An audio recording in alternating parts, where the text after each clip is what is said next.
ზაგარი მინდა და გარემოსაც შეეხება, ცუდი არ უნდა იყოს, იცი? იმასთან კომენტარი რომ ხო არის ბინძურია თქმა უნდა, კომენტარი არ შეიძლება.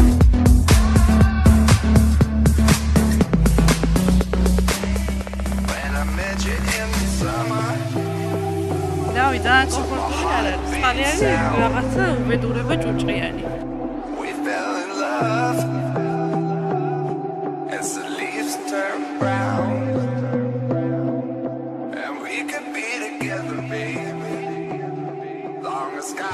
პირობები არ მომწონს, მაგრამ ამ ეტაპზე სხვა ისეთი არაფერი არ არის. ნუ იქით უფრო ფინანსურ ხარესთანაა დაკავშირებული, ამიტომ ჯობია აქ ამოვიდე, მაგრამ პირობები როგორც ხედავთ არ არის.